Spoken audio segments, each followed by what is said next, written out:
Two Geeks, episode 77, special report from Phoenix Comicon.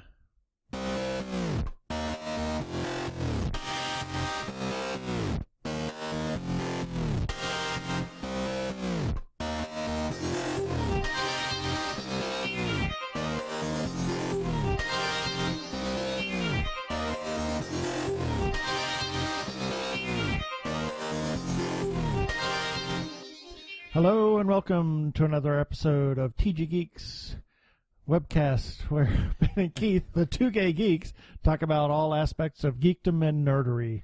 Sci-fi, comics, film, horror, genre, you name it, we talk about it. I'm Keith Lane, and we're coming to you from the Hyatt Hotel in downtown Phoenix, Arizona, across the street from the Phoenix Convention Center in lovely Phoenix, Arizona. And I'm Ben Raggington, also coming to you from ditto, Phoenix, Arizona. And we're trying to do this without a script. Yeah, we don't have a script. And I don't have a clue what I'm saying. We just finished a really great interview. No, it was awesome. And we're going to have that interview for you. We just finished with the world premiere of Occupants, the movie. And we sat down with Russ Emanuel, the director, and Julia Camara, sorry. She's going to kill me for that, who is the writer, and also Eric Kask, who was associate producer, and he's also the editor for the comic book spinoff. Exactly. And we got their feelings on now that the film has Chuck Tomasi. And Chuck Tomasi, that guy from that Technorama thing. He sat in. He was a part of this little shindig. He sat down with us, and we sat down here in the hotel, and we're going to play that interview for you right now.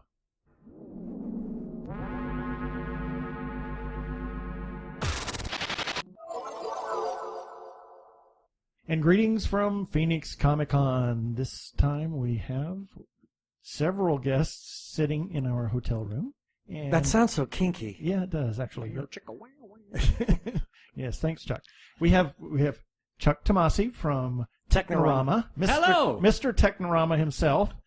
And, guesting on our show for once. Yes, and we have also Julie Camara. She is the writer of Occupants, the movie. We have Russ Emanuel, who is the director of Occupants, the movie. And we have Eric Kask, a producer. And you're also the editor for the comic book tie-in, correct? Correct, and I also did behind-the-scenes camera work for Cool. Occupants. He also directed the film. He also directed. I see. Yeah. He directed the director. He directed the director. See. Who directs the director? There you go. So we are here we're actually, half an hour? An hour. About an hour after the screening. An hour after the world premiere of Occupants, the film. How does that sound when you hear world premiere? Well, it sounds great. And it was a surreal awesome. experience, especially here at the Phoenix Comicon.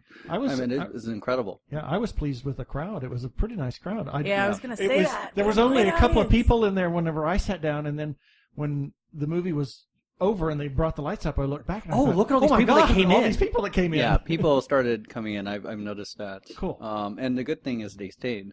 Yeah, and that's what I liked about it. They're very important. To see it. Very important thing. Yes. Yeah. Now you've had actual more like private screenings. Yes. With other people as far as showing the movie. This was the first public one. How did you gauge their reactions?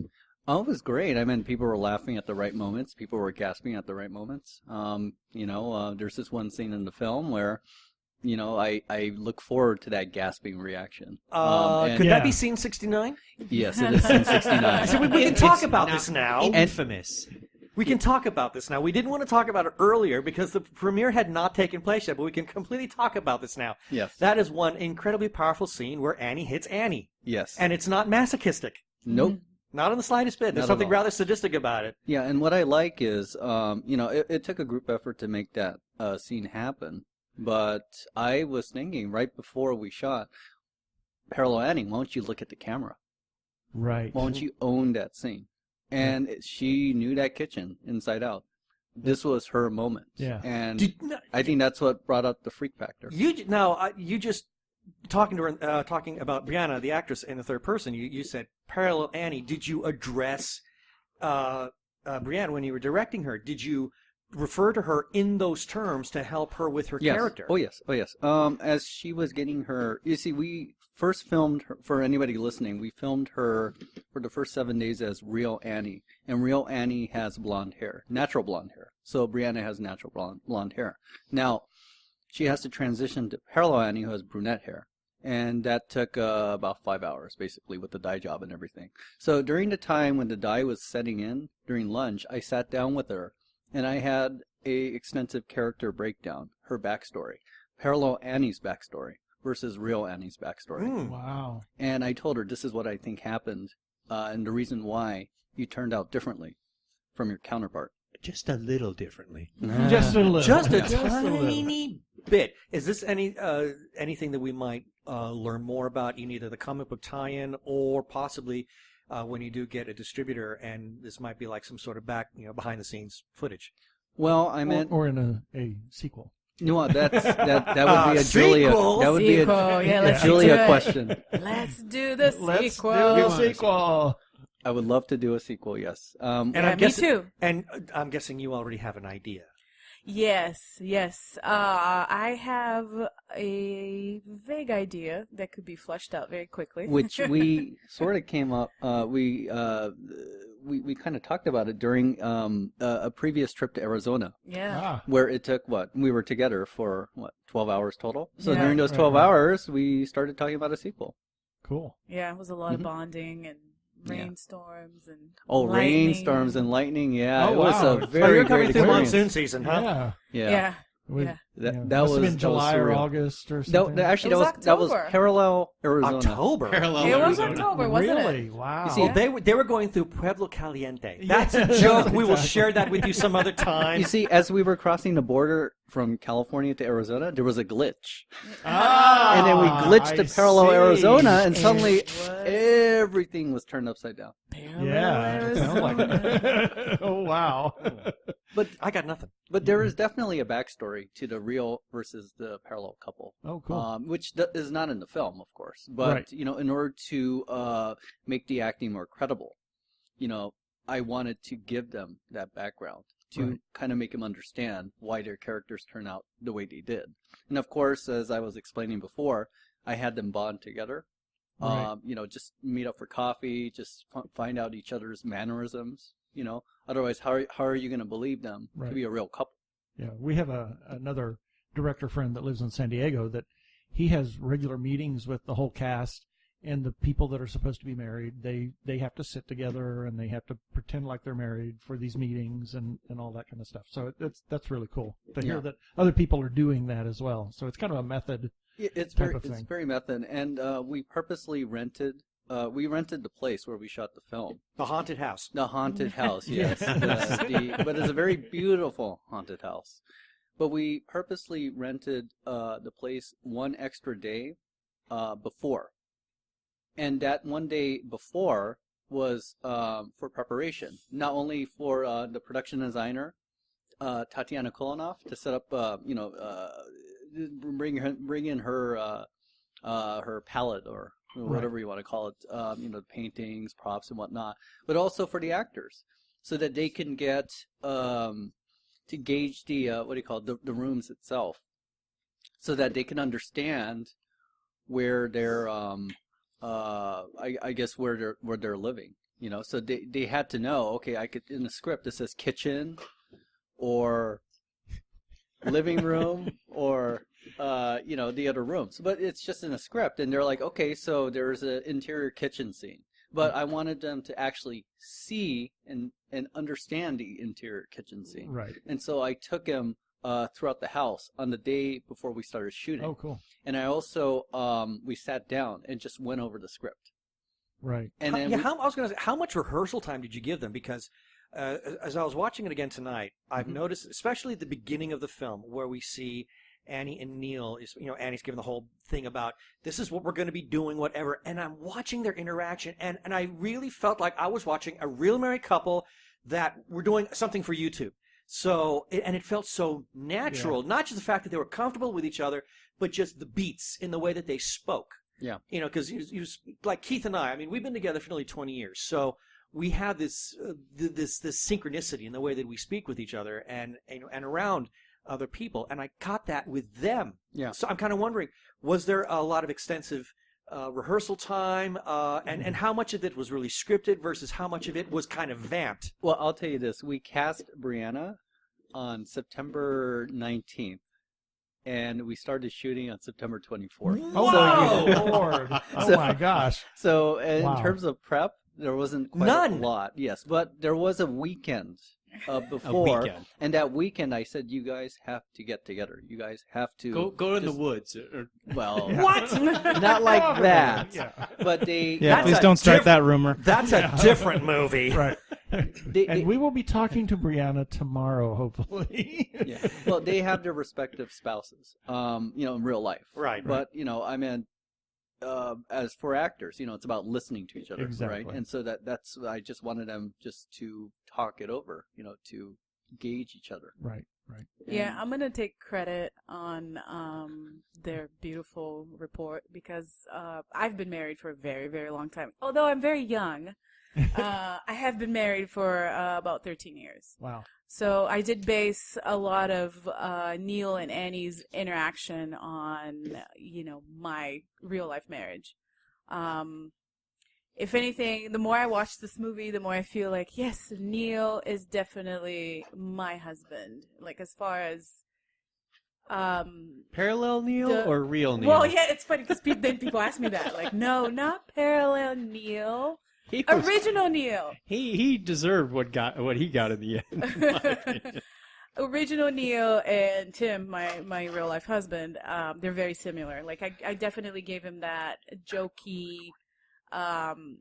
voice because that's Tim. Like, if he can, find a joke in any everyday conversation we're having, he will find it.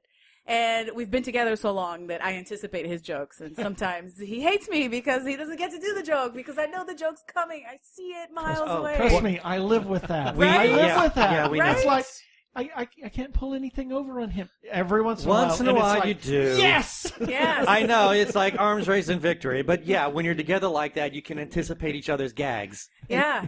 Like you get their humor and you know it's coming. Like Right, I sometimes do a Tim joke before Tim can do it. So Yeah. and he doesn't like You it. get that. Yeah. Well, no, it is true. It started with her dialogue. I mean, Right. her dialogue, Julia's dialogue, was very necessary for the actors. And the actors, they made it their own. They melded it, I guess, Right. into their performance. But yeah, it's definitely her So, dialogue. did you write this more as... Was it a story that you developed into a screenplay, or did you write it as a screenplay, or how did that happen so that it kind of came together and you then had actual dialogue for them to put on the screen? Well, it was always a screenplay before Okay. it was anything else. Okay. I just wanted to do something like, all right, let's put two people in the house. And I gave her a very similar job to my real life job. I put her in a universe that I'm very comfortable with. I'm like, oh yeah, I know about filmmaking. She could be a filmmaker. Right. And it would make sense that she would be videotaping herself if she's a filmmaker. Right.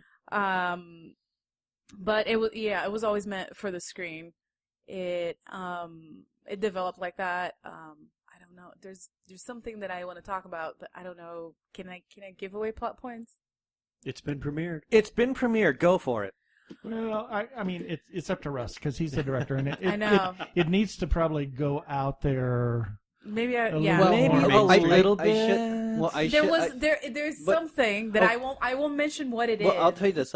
This is spoiler alert for anybody listening Yes, because there is spoiler going alert. to be an encore screening of the film Yeah, right, on right. Sunday at the Phoenix Comicon. I guess same room, 102A, Yeah. at noon or 12:30. But there will be a second screening of this feature film. Right. Congratulations. But that said, Yay. spoiler alert. So go ahead.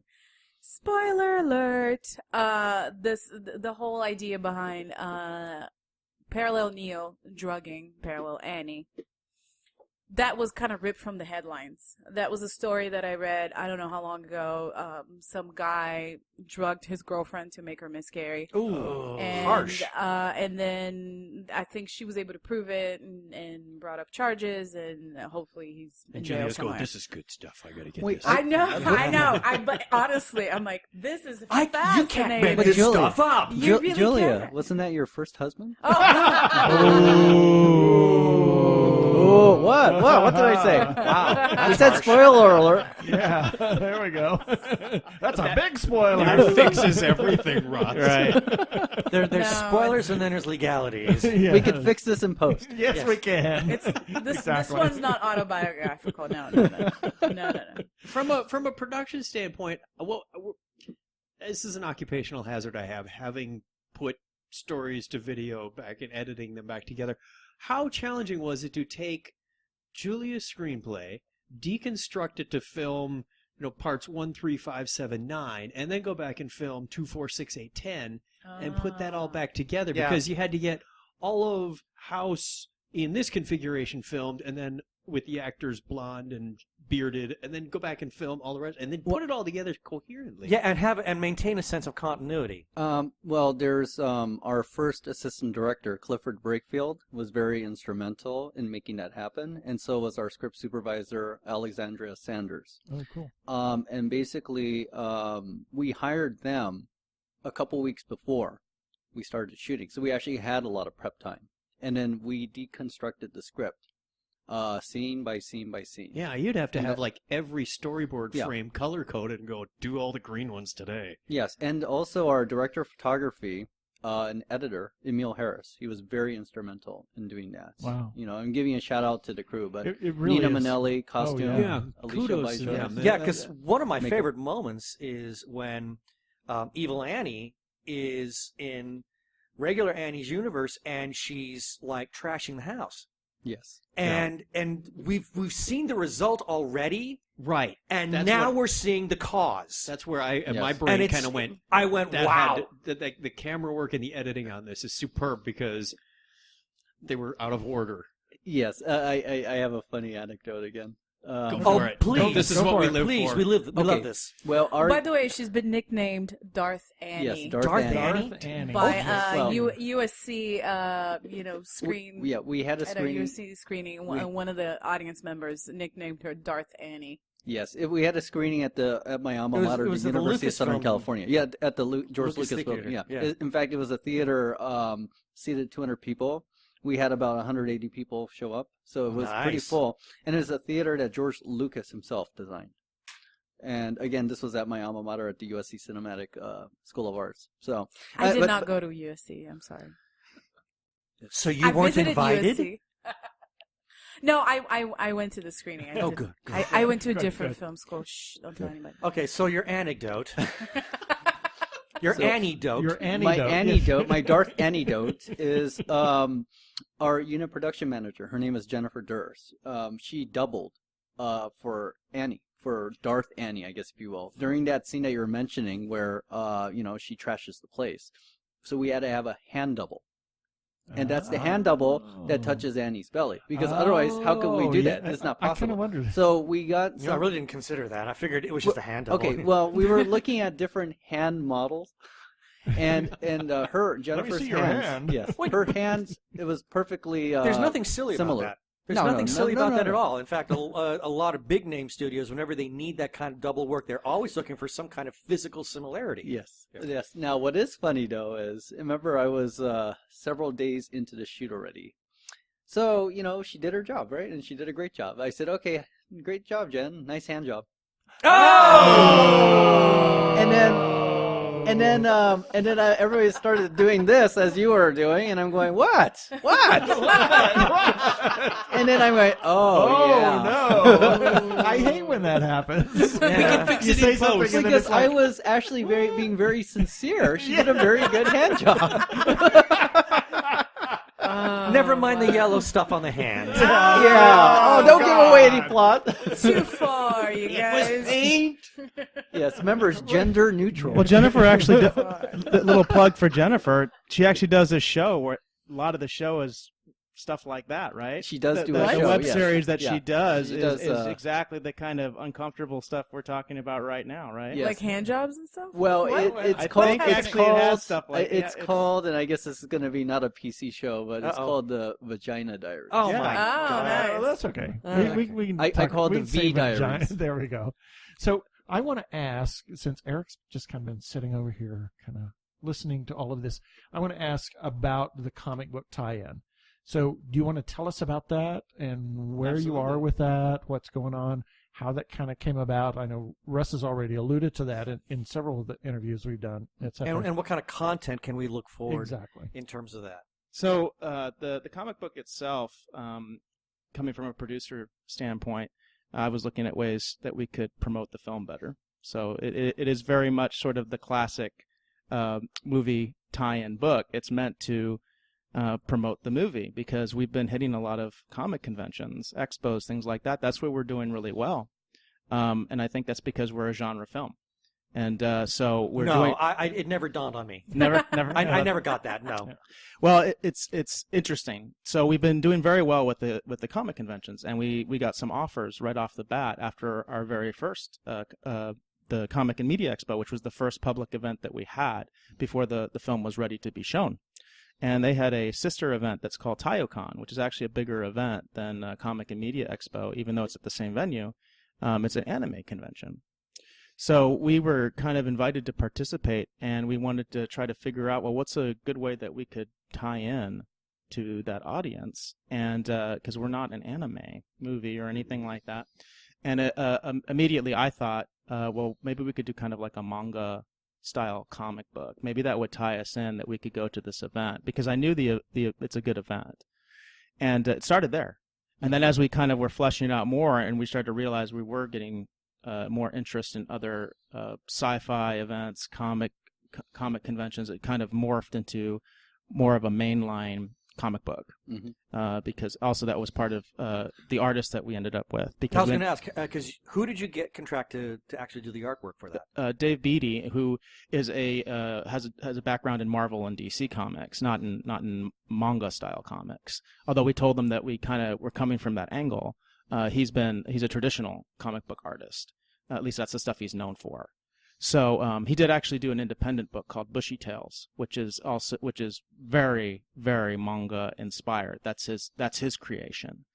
So he does have that background. So he really was a perfect fit to fit those both worlds. And now being like at Phoenix Comicon, this is a very mainstream book in terms of, I think, would fit in very well with any other book that you would see here, other than the fact that it's not a superhero book, which I think actually is good for us, because now we're not competing with everybody else, because Right. everybody else is doing superhero books. You're doing something completely We're doing different. something This is completely Exactly. different. Yeah, Yes. that's cool. As a shout out to Dave Beatty, Dave, he's at table 1300. 1300. Yes. 1300, and he's at this convention for the next several days. Yep. And we should Sunday. mention that our letterer, Al Al Sparrow. Sparrow, he's actually there now. It's Thursday night, and he's there now. He'll be there Friday as well, because Dave can't get out here until Saturday, and he's manning the fort, and he is our letterer on the Okay. book as well, and Cool. he's available as well. So what? Okay. Well, I'm sorry. I was going to say. Go ahead. So in terms of content, when people get this comic, now this is going to be a series of issues, or so far is it just going to be a one shot?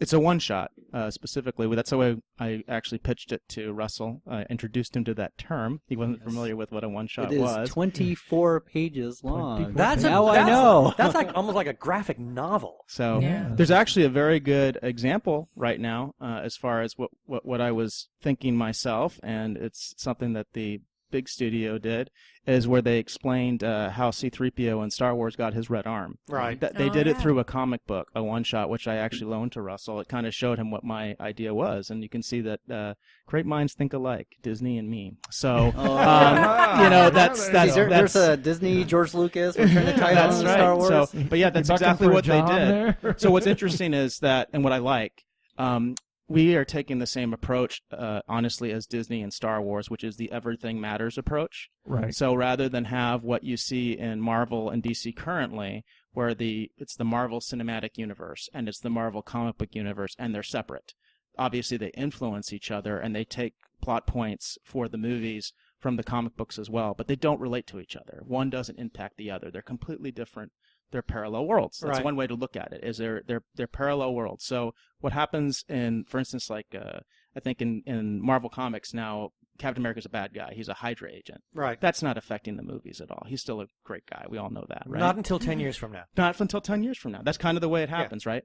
But what they're doing, interestingly enough, with Disney and what we're doing is that it's in Everything Matters. So the events in the comic book actually do run parallel to the events in the movie. So There's basically, you can say that it's all canon. Yeah. Yes, Oh, that's it's exactly definitely the term canon, I would yeah. use. Yeah, that's the kind of the idea that we have. So the comic book itself actually has a scene with Annie in it and with Neil in it. They're actually in the book. And so is that Dr. runs Peterson. and that's tandem with the movie. Correct. Well, yeah. basically, it's during Acts 1 and 2 of Right. the film itself. That, So that they was going cameo. to be my question. Yeah, so. they do cameo in the comic book, and the minor characters in the film itself become major characters in the comic So, book. Right. so this brings up my question then. What kind of content can we look forward to? Because one of the heartbeats of this movie is the fact that now we're getting this crossover. We're having Darth Annie make the transition from her universe over into Good Annie's. Are we Right. going to see that kind of event happen, except on a grander scale in the comic book? I mean, what kind of directions are we looking at here? Well, I think in the comic book, what we're looking to do and what we have done is obviously we've already talked about the potential for the film to have a sequel and that kind of a thing. So that story would be told in the film, right? If we're going to talk about Annie and Neil specifically, and as far as progressing their story. What we've done in the comic book is we've opened it up. So we took a very minor character, which is the spokesperson for the Peterson Research Institute. Remember, there's a movie within the movie, and you guys actually saw Yeah, we've the seen completed all- version the of that whole- all movie the within the videos. movie. That was That's cool. I showed it at the Verde Yeah. Valley Expo. You guys got to see that.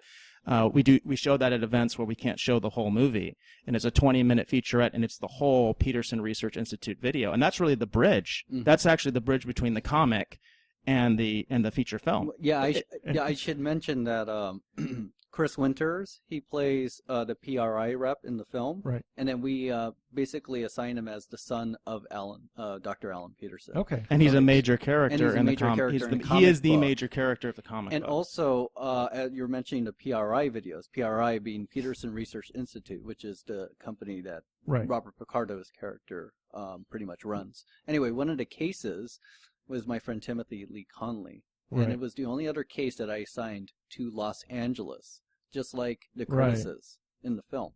So the comic book is titled Case 285 for that very reason. And that's Okay. where basically it was fleshed out, where his character, Lee Mitchell,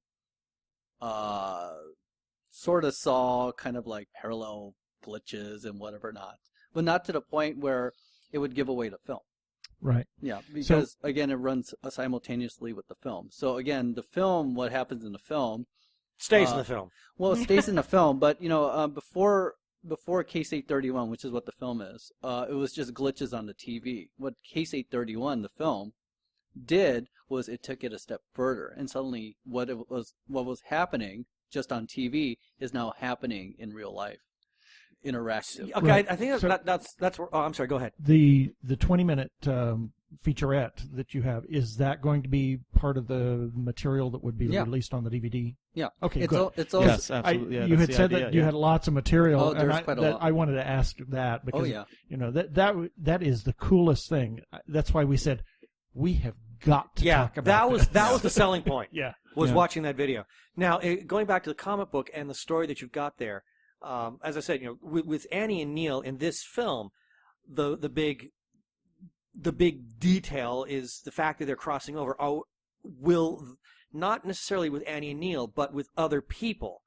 Are we going to see that bleed over from one universe into the other? Except, will it be on a bigger scale? And what kind of ramifications are we looking at? It's definitely spoiler territory, right? Yes, So- but I will say yes.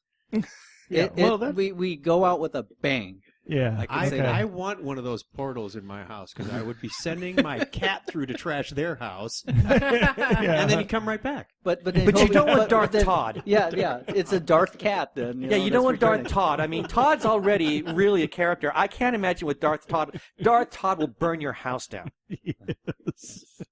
After shedding all over the place. Exactly. And Todd has a lot of hair. I mean, look, one reason, and it was Eric Kask, who, Eric Alexander Kask? That's correct. Anyway, yeah. Eric here is the one who sold me on the idea of the comic book. That is And he cool. actually was sort of talking about it when we were shooting the film, I think, back in October 2014. October. It's always Right. October. Yeah. I It don't was know always why. October, yeah. But I was just like, okay, it's an idea. We can, maybe Well, an figure it interesting out some other time. An But, interesting yeah, thing about 1 year that, later, we actually started doing it. interesting thing about that relates back to the film.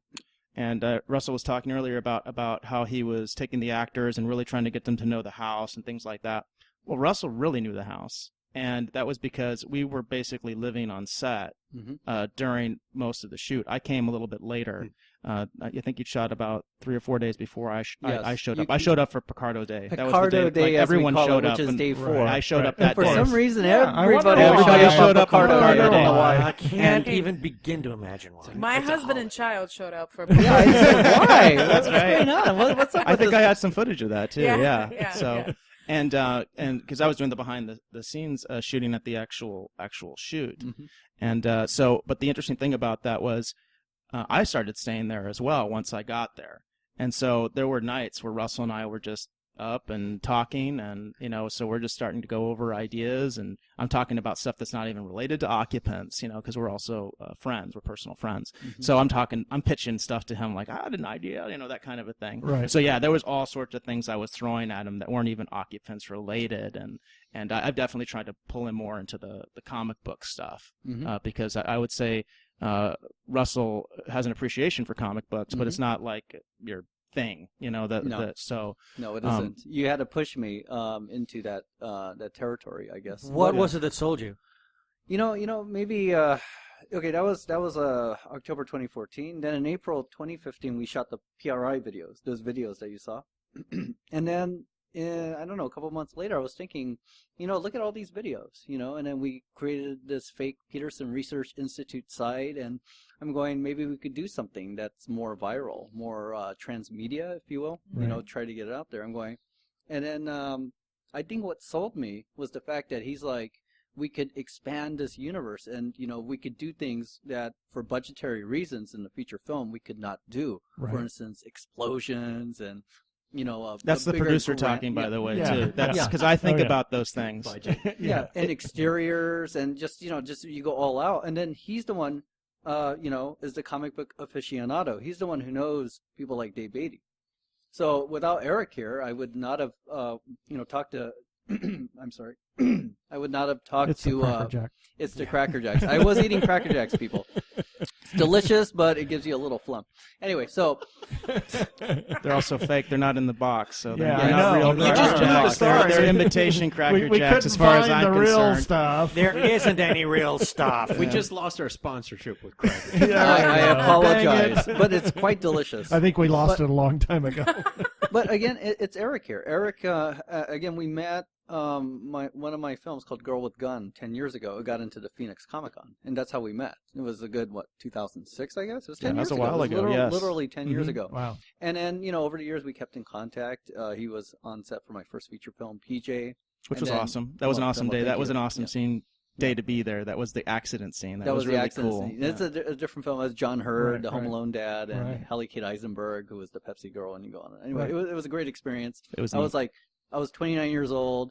My first feature film. I had the stellar Sky's cast. It the was amazing. limit. No, it was very nerve You wracking, but it shouldn't was. tell people how old you were, because now they're going to do the math and they're going to figure out how old you are now. Yeah, but I did that film in 2019. So there you go. There you I'm go. There you I'm go. glad you brought that up because I want to get back to that a little bit later. Okay, but that's the thing. I mean, it's Eric here who knows these people and he knows these professionals. So he knows Dave Beatty, and then we had a three-way conversation because I'm in Los Angeles and they're in Arizona, right? correct. And so at that time when we talked in November 2015, there was actually a time difference. That's yeah. the daylight savings time, Right. right? Right. So I had. We don't do daylight savings time. No. Yeah, right now it's no, the same we don't. time. But, yeah, we don't change the clock. So at that point, we were 1 hour ahead of you. Yes, exactly. So and I remember we had a little confusion there. Like, you mean 9 o'clock our time we talk, or 9 o'clock your time? Anyway, but we talked, and I it's was the comfortable. parallel universe. It's the parallel there we go. universe. Everyone else is crazy. Yeah. I'm sane. Yeah. But again, it's Eric here. Eric knows Dave Beatty, Al Sparrow, and he's Brian Miller. Right? Well, Dave brought Al in because okay. they're collaborators, and Dave was the one who brought Al in. They collaborate They're on the Red working Skirts, on the Red Skirts, which is pretty. That's kind of neat. That's an unintentional thing, but I just wanted to I'm giving him a little plug. But it Sure. ties into what's been helpful in our marketing is obviously having Robert Picardo. You've went to a Star Trek convention Yes. and things like that because the Star Trek community is obviously very supportive of their actors, even if they're doing other things. Oh yeah. So what's neat, and this was not planned, it was just because I was looking for different people that I knew were good and trying to get rates and all that kind of stuff and figure this out logistically. And it was really kind of a little happy accident that they're working, Dave and his collaborator Al, they're working on a Star Trek parody called Red Skirts, and then we have a Star Trek actor in our film, and it wasn't planned that way. It's really neat, and I think that we have that more of that connection, and that's going to help the film, I think, in the marketing. Now you got to use Robert Picardo to get to Robert Beltran and make Julia's day. There you go. Whoa.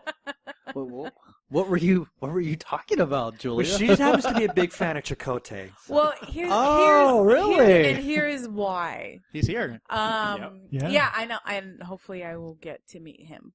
Many years ago, Tim and I were dating, and I was not. Is this your first husband? No. See, we're kind of on the whole Voyager thing, and you mentioned Tim. I'm going, Tim Russ? I didn't know. My first and only husband. Tim Aldridge.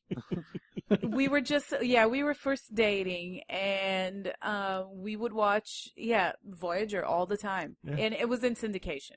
We didn't start dating that long ago. We've been married 13 years together. I don't know, Kids. A couple more before that. Yeah.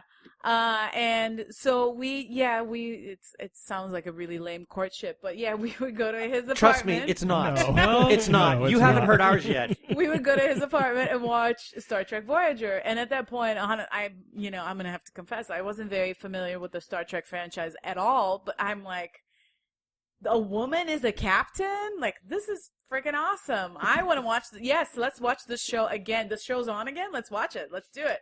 So to me, that, 11 years later, that Robert Picardo ends up, in a film that I wrote, just brings it all it was a together. squee moment. Right. Yeah. But that was the selling point, right, Julia? When Howard Nash, the producer, approached you Well, for Occupants? actually, when Howard and I first started talking, Yes. so the part that Picardo plays is a little, information that not a lot of people have. It was originally written for a woman because I like to write women where you would assume a man would play that role, right? Strong women. Yeah. It's like it's a doctor. He's the mentor. He has all the information. I'm like, all right, this character is going to be played by a woman. And then I start talking to Howard, and I start watching all of Howard's films, and I'm like, oh, look, Howard has worked with Robert Picardo many, many times. Hey, Howard, that role that was originally written for a woman, can we rewrite it for a man? And he's like, yeah, I think we could get Picardo again. And I'm like, let's do it. That is so cool. Let's make it happen. I've never before have changed the character from a female to a male. But for Picardo, I would do it again. That's so cool. So it went That's from cool. Ellen to Alan. I can see that. It'll white out and we're good. That's great. Yeah, I think I watched all of your films that I could get a hold of even before we met. Like I had seen PJ and Chasing the Green? actually I haven't seen Chasing the Or Green. Nathia? I did see So Nathia. Nathia. Yeah, Nathia Okay. was great. I'm sorry, I still need to watch Chasing the Green. But have you watched my films, Russ? Okay, here's the truth. Of course. Have you watched All of them. Wow, he says with shifty eyes. I watched this film noir one. You are just so squirming in your chair right now. Oh, you did come to my screening. I Ross did came come to my screening. to your yeah. screening. Yeah. Oh, look at the time. Oh, look at the time. I think we have to go. I have to go wash my cat. No, you guys, Russ came to my screening. Yeah, right before It was we a very shot. nice. Which one was that? That was Unsolved. Yeah, Unsolved, film yeah. noir. It Yeah. was a film noir 1947 film, I think. Wow. Yeah. It Nice. was, Wow, that's cool. I actually directed that because I direct Ooh, sometimes. Awesome. Okay. Yeah, I not like all that the one. time. I like that one. I consider myself primarily a writer who sometimes directs, when I'm really passionate about something. Like the next thing I have coming up, I also directed, but it was like highly experimental. We shot that with no script, So you're which implying, is funny because people are like, "Are you crazy? You're a writer. Like you're shooting something with no script?" I'm like, "Yes, I am because I'm also a filmmaker and I like to experiment." So you were saying, so you like to direct things that you're highly passionate about. So in other words, you weren't very passionate about this. Oh yeah, no, I didn't give a shit about that. I didn't think so. No, all of my scripts are my children. I love them all equally. Well, you have favorites. I mean, I only have one kid, but I hear from people This that is have not multiple helping children. any. I hear Keep from people digging. that have multiple children that you have favorites. You know. I will tell you, Occupants is one of my favorites. I mean, as a film, as a director, It's a great I just film. love It is really- something about Occupants for me. I mean, I've directed those other films, but the vibe Those just other felt. films. Ugh. Those other films. No, but They mean Well, nothing to you. but no. I mean, I had a short film called Girl with Gun. It also Right. got the Phoenix Comicon and the San Diego Comicon, and we're actually going to be at the San Diego Comicon for Occupants. Oh, so cool. it was kind of a mini reunion for Yeah, that's cool. for both the Phoenix Comicon and the San Diego Comicon. But I had a great vibe with that film. I had a great vibe with PJ, and I definitely had a great vibe with Occupants. Cool. And I've gone on record, and I can say this now that because I was really hedging my bets, or I just didn't want to really gush too much when we had the previous interviews with you. But the reality is, when Keith and I sat down to watch this, I mean, we had to continually stop and pause the film and talk about what we were watching because we were so geeking out. Yeah, it In was, all of the details. We loved this movie, Yeah. and when it was over, I mean, I was like exhausted. Yeah. But this is in all the good and ways. the interesting thing is when we watched that film, we watched it the night before we interviewed you. Yes. So it was like It was very fresh. very hard for us to not Yes, just to spoil go, Yeah. off the deep end gushing about it. And I So- wrote my review that very night. I was just like so insane over it. I mean, I loved the movie. Well, I appreciate that, but I will tell you, we put a lot of Easter eggs in there. I mean, a lot. Yeah. If you, there are a lot of nuances, like when you glitch to the parallel world, Right. towards the later part of the film, you could see like in one scene. You see, I'm spoiling. Spoiler alert. There's a red gas canister by the front door, but it's very I very hadn't subtle. Didn't notice that. Then it disappears, and then that's that's the foreshadowing visually that Right. she's gonna do something to her. Oh. Interesting. Well, I mean, Stuff like that. You have Yeah. all the split screens, and that's one of the things that I didn't fully anticipate when I wrote the script, that you would do all the split screen stuff, where sometimes we're watching 4 different pieces of video at the same time. You gotta be gotta be careful with that too, because you don't know where the viewer's eye is going Yes, to be. exactly. Yeah, And if but you do here's- something real quick in one frame, you hope they're not looking at the other frames and miss it. Yeah. But that's the beauty of it, though. Like, I've watched it, I've personally have watched it, like the 3 times we screened, I think is the 3 times I've actually watched it all the way through. Yeah. My mom and my grandmother watched it at one point in my living room on DVD, and I just, for whatever reason, I couldn't sit through it because it's my family, and it was just the 2 of them. And I was very Yeah. self-conscious. And Tim's like, "Why aren't you watching the movie with your family?" I'm like, "Because it's in my head now. It's not Well, a no, very... I totally understand that. I feel the same way when I watch a film. It's very hard for me to sit through it. It's actually a little bit better if it's like an impartial audience. Like I the agree. audience I agree. today was great. They were I gasping totally agree. where they should have been Yeah, gasping. yeah, They it were was laughing great. where they should be. Yeah, And there's someone who's like doing this whole thing where she kept going, "Oh my God, what's happening now? I can't believe they're doing that." And I'm like, "Who is this person?" I'm gonna bring it to all of my screenings. You are awesome. There's They like were a running sitting right in front of commentary. us. Yeah, there was these 3 people who were right in front of us, and And then- I know they were giggling a lot, and I'm like, okay, maybe I felt like they weren't taking it too seriously, but then there was scene 69. Yes, and there was the and gasp. I heard Yeah. was not just gasp. I actually caught them out of my eye, and was they like- went. They flinched. Their hands went back. They reacted, and I was thought, great. yes. I mean, it's not my movie, and yet I'm like, yeah, because I really want everybody to love this movie. Well, thank you. Thank Yes. you. That scene was very, very interesting in terms of, and from my perspective, being kind of the fly on the wall and looking at everything. That was really an interesting scene to shoot. It really Yeah. was. And then I got pulled into it outside of what I was actually doing to actually help create the scene, because the issue we had is in the film, it looks like we have cameras all over the place. We only had one camera as far as what was filming the movie. So, Oh, wow. Yeah. So like The you do all only- the living room That's scenes, so- all the kitchen so the scenes. only- Yes. the Yeah. only other camera on set at that point was mine. Was the behind the scenes job. camera. Nice. So the thing is that to make that scene work, and there was a lot of anxiety about what if something gets moved, what if Yeah. they did not want to touch that camera. The camera could not be touched. Nope.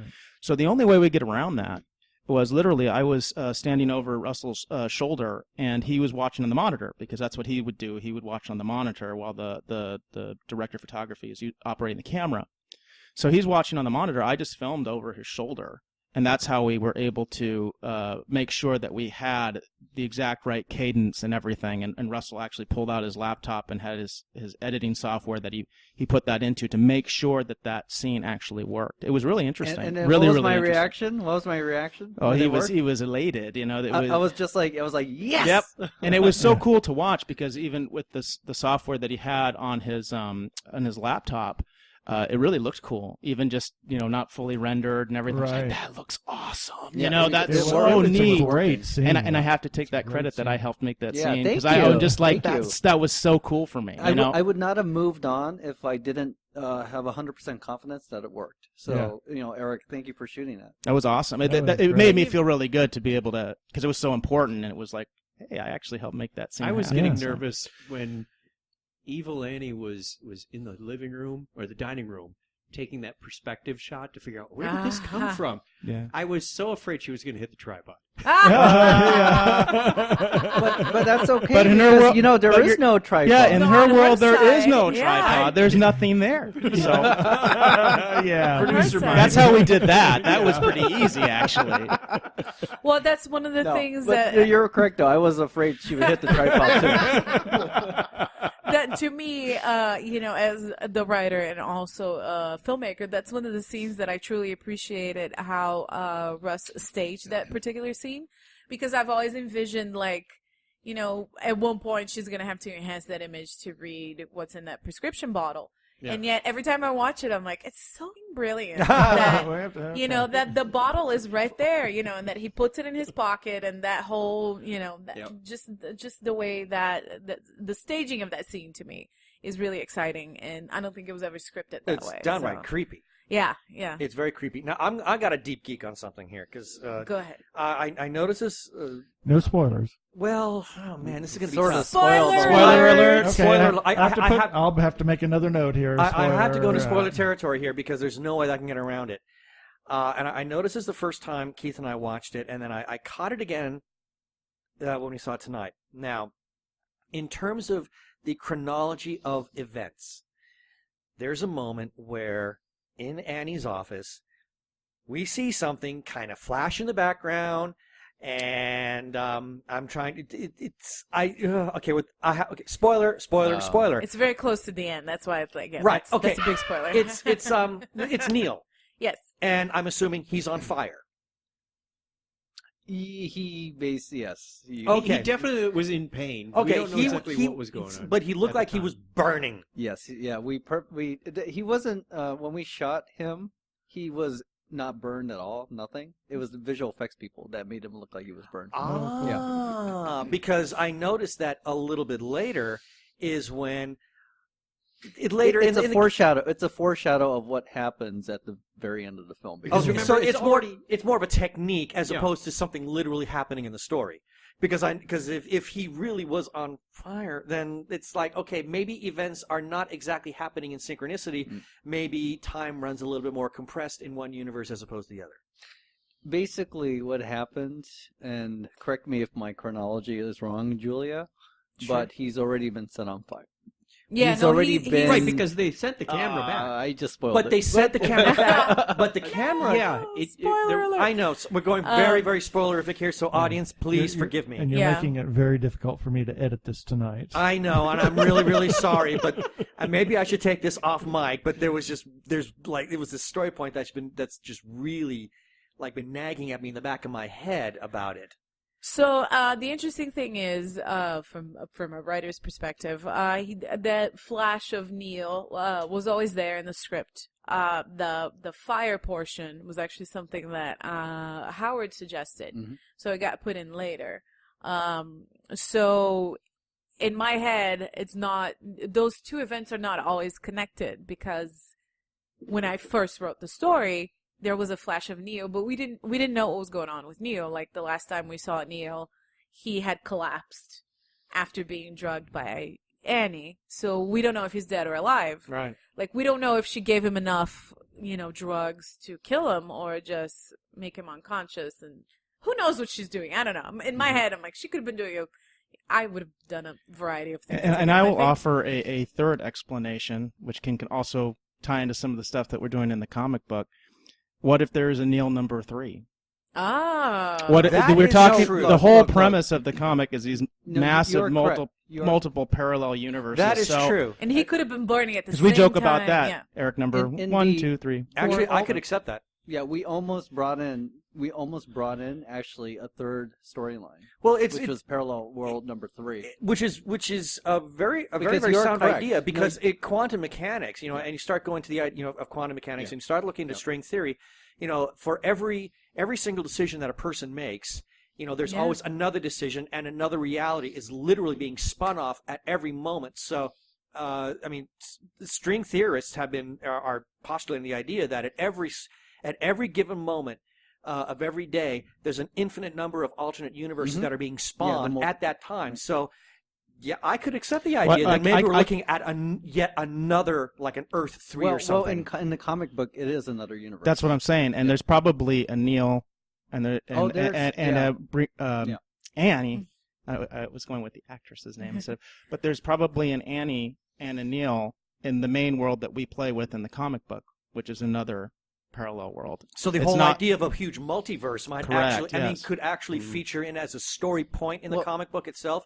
The idea that someone says, there's like an infinite number of Earths out there. Oh yeah, definitely. But we'll Look, keep thinking of the featurette. You've seen the featurette and all the different stories Right, and all right. these different things that are going Exactly. on, this And phenomenon. some of them they see was it British America? Right, or they right, see, right. Yeah, Yeah, that's not giving anything away. 'Cause that's on our cover. That's on the cover of our book. Is that it's Big Ben being destroyed, so you know that there's something weird going on. Well, the there, one so. commonality that I caught on that featurette is this one football team that's in the LA Condors. Yeah, the LA Condors. I mean, Condors. that was the one commonality that I drew out of all of that. Yeah. Yeah, the LA Condors. In fact, if you listen to the sportscasters, they in the film itself, they do Right. mention. Yeah, we Right. caught that on the Condors. first. I Yeah. didn't catch it tonight, but the very first time we saw it, yes, I did hear that, and I felt very rewarded. Yes. So when is the next screening of this besides Besides the encore. Besides the encore. Okay, so the encore again for anybody listening is this Sunday Sunday at noon. at noon. Yes, Right. at the same room, which I think is 102A. 102A. West Or- 102A. Or he said we might be in 102B, but it's right Yeah. next door. Yeah. So So now we're it's in the right there somewhere. parallel 102. Exactly. Yes, it's Wow. evil 102. So then after that- after that, we're going to be in Miami, In Miami. the Florida SuperCon, Okay. and that's during July 1st through 4th, and we're going to have 3 screenings of the film there. Cool. So they say. And then Phoenix. And or Picardo then- will be there too. Oh, by cool. the way. Oh, Picardo yeah, that's huge. did- Should've I been know. here. But the thing is, we found out about Florida in December. Right. We found right. out about Phoenix only 2 months ago. Right. Right. So it's that just- recently. Yes. Yeah, because remember they hadn't fully. I'm saying this for the sake of the show. Oh, yeah. Sorry. Sorry. And then we I'm an idiot. and then we have a screening in San Diego. Again, we found out a couple of weeks ago that we got into the San Diego Comic-Con, which Cool. is I guess the grandfather.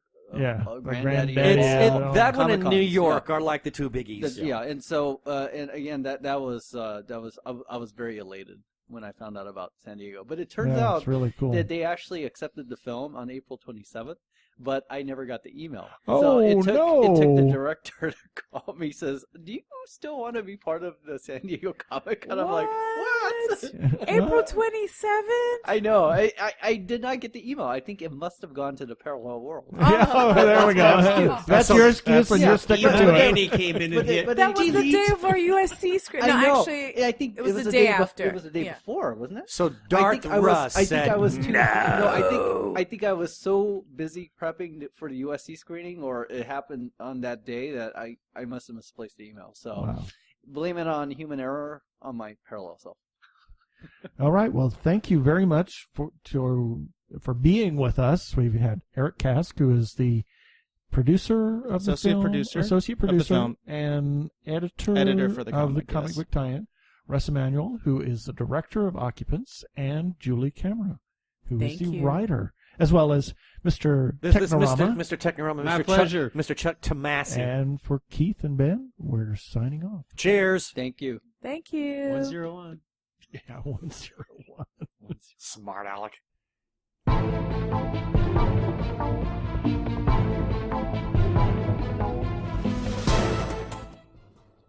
And that's kind of our second segment, music. And normally we talk about other things, but we'll just say that we've got some other things coming up here. Oh, yeah. A at lot. Phoenix Comicon. We're probably going to be releasing several Several interviews special while we're here. interviews and special episodes. Yeah. So stay tuned. Yeah. We're going to have more. A lot more, I think. A lot I more. hope. Yep. So thank you for listening, and we will be back with another episode soon. Very soon. I bid you peace. Cheers.